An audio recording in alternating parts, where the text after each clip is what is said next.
Welcome and thank you for joining me. I'm Jerry Oginski, a medical malpractice and personal injury trial lawyer practicing law here in the state of New York. Today's topic is colonoscopies. The doctor perforated your colon. Do you have a case? The bottom line is no, you most likely do not have a case, and here's why. In a colonoscopy, there are risks associated with the procedure. As in every surgical procedure, there are known recognized risks. Obviously, there are benefits too because it's a screening tool to prevent colon cancer. The doctor inserts a flexible fiber optic tube into the colon to look for any cancerous polyps and any cancerous tissue. They take it out, they send it to pathology to evaluate in order to see whether there's any cancerous or precancerous tissue growing. Now, sometimes during the course of the procedure, a hole is made in the colon. That hole, the causing of the hole, is not in and of itself a departure from good and accepted practice.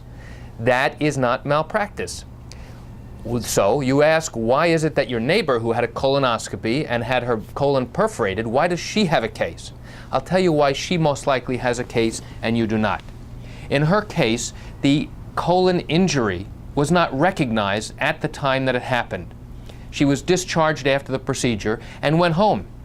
A day or two later, she calls the doctor's office because she's having significant belly pain and back pain, and the doctor chooses not to bring her back into the office for an evaluation.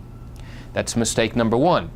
She then continues to deteriorate and worsen over the next couple of days, calling the doctor's office continually, making complaints, and the doctor poo-poos it by saying, hey, you know what? These are normal after effects of having a colonoscopy, so the patient ignores the symptoms that are getting worse and worse. She develops a fever. Her belly becomes hard and tender. She now has difficulty doing things. And finally, after persistent calling to the doctor's office, the doctor finally says, come into the office, at which point he realizes that the patient has a significant problem and sends her right to the emergency room. In the emergency room, after doing certain tests, they realize this patient needs to be rushed to the operating room immediately to find out what's going on. And during the course of the emergency surgery, they realized that the colon has been perforated. A hole was made, and that the bowel contents, the feces, are leaking out into the patient's belly where it should not be. And as a result, the patient is now getting very sick, very infected, and they call that sepsis. The patient is now septic. They have a systemic infection throughout their body.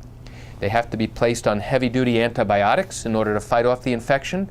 Their belly has to be cleaned out, and most likely they'll be left with a colostomy bag, which allows the fecal contents to go into a bag to allow the colon to heal.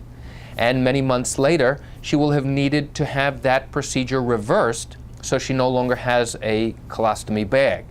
So that would explain why your neighbor most likely has a case. It is not the fact that the doctor caused the perforation during the procedure that's malpractice. It is typically the failure to recognize the perforation and to recognize the symptoms of something else that's going on that warrants further investigation and evaluation. That's where we see most of the cases involving colonoscopies that wind up having potential cases. And that's it for today's topic on colonoscopies and perforation. I'm Jerry Oginski. Thank you for joining me. Have a great day.